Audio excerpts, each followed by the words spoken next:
Each fall, calves face the greatest health challenge of their lives as they move off farms and ranches and are commingled in feedlot.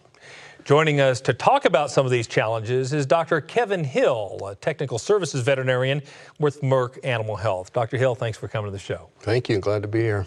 Well, fall runs in full swing right now. Tell us about some of the challenges that creates for calves.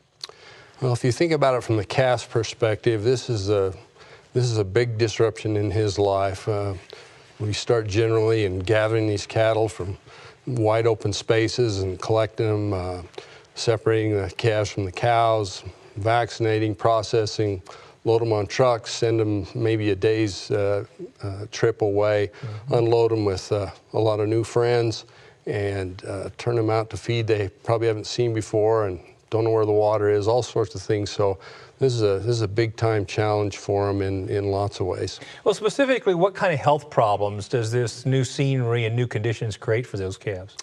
Undoubtedly, the biggest problem the whole beef industry faces in terms of health is respiratory disease. And so that's exactly what happens to these calves. They are presented with new bacteria and virus exposures that they haven't seen before. And so doubled with that stress factor, then respiratory disease is a big issue.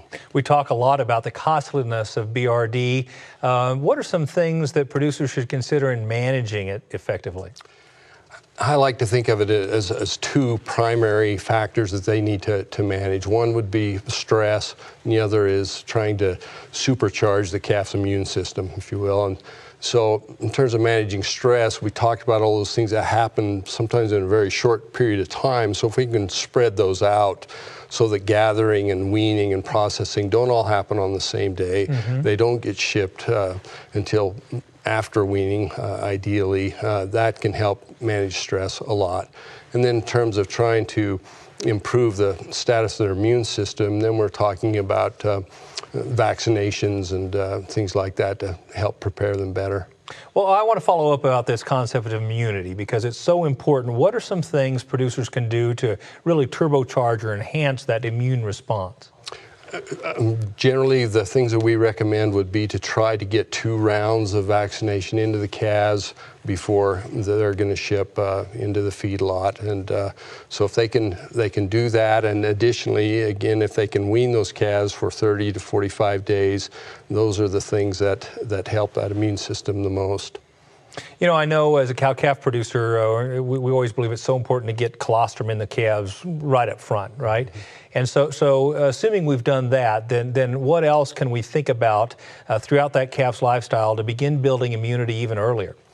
Well, it's interesting you mentioned colostrum because it's the effects of not getting enough colostrum at birth extend clear in not just in the suckling phase but into the feedlot phase. We know that calves that didn't get enough colostrum at birth have a much higher risk of disease and death in the feedlot. So that's number one. And then as the protection from those maternal antibodies starts to drop off over 3 to 4 months of age, then that calf needs to start developing his own active immunity. And that's where the vaccination programs come in to help stimulate that immune system. So specifically, what other advice might you have for folks as they approach fall weaning time? You said, first of all, try to break some of those management practices up so all the stress doesn't occur at one time. What other advice might you give cow-calf producers? Well, there's kind of 3 basic things that producers can do. They need, number one, to develop a good vaccination schedule. They need to eliminate parasites from the calves. And in terms of vaccinations, 2 categories there really. One is respiratory disease. The other we haven't talked about is clostridial disease protection, just kind of a standard thing that should be included. And, you know, for some folks, this may seem really, really complex. Lots of products, lots of protocols, lots of timing elements and so forth. Where can producers go to get some additional help in thinking through this? Well, this is where having a team effect with your veterinarian is really important. I mean, he's the one that has the most relevant information as far as what diseases are prevalent in your area, as well as the area where these calves are going to ship to. when those vaccines ought to be given, which vaccines he prefers. All those kind of things are things that the veterinarian is really helpful for. So I think that interaction is really essential for a good health program. Don't go away. We'll continue our conversation with Dr. Hill right after this.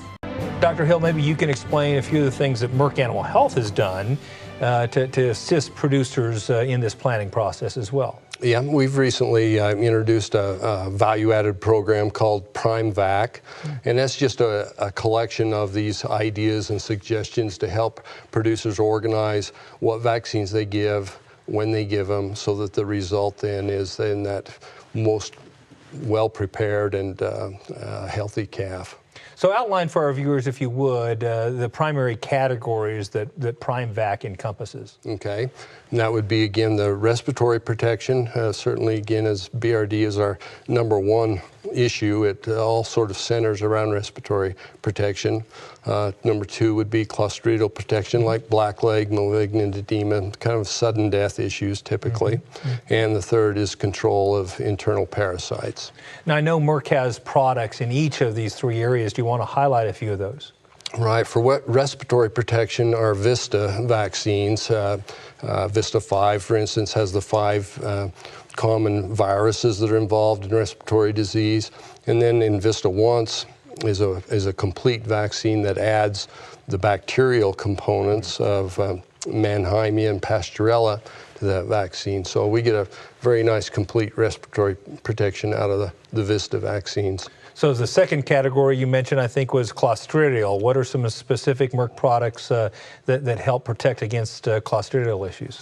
Again, we have a kind of a family of vaccines called Vision, and various combinations with 7 antigens or 8, or even some that have 9 with tetanus protection. So, and they can be combined with pink eye protection or with somnus protection. So we have a large group of clostridial vaccines there to work with. And then the third category you mentioned was the parasite control. Talk to us a little bit about Merck's products, and specifically what might be different about some of Merck's internal and external parasite control products. Yeah, Safeguard is the name of our parasite control product, and its chemical name is fenbendazole. The fenbendazole category is distinctly different from most other wormers on the market.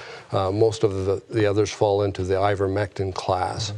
So the importance of that these days is that there's increasing evidence that ivermectins are losing their effectiveness, and so fenbendazole, especially in combination with the ivermectins, gives outstanding control. And so getting that word out to producers and veterinarians now is really important, as they understand that these worms are changing, and so our approach to control has to change as well. Very good.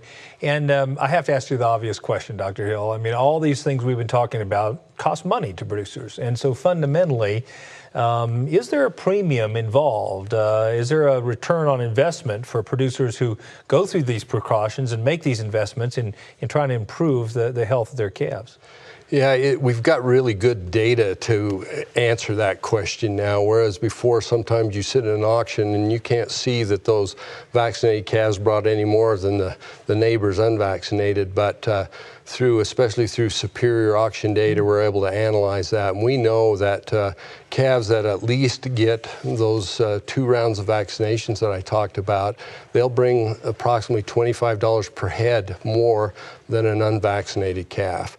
And if you take that same calf and add 45 days of weaning to it, that doubles to somewhere near $50 a head is the premium. So there's a good return there for the effort that goes into it. So it sounds like Merck's PrimeVac program really does create value for producers. It really has that opportunity to do that by veterinarians and producers working together.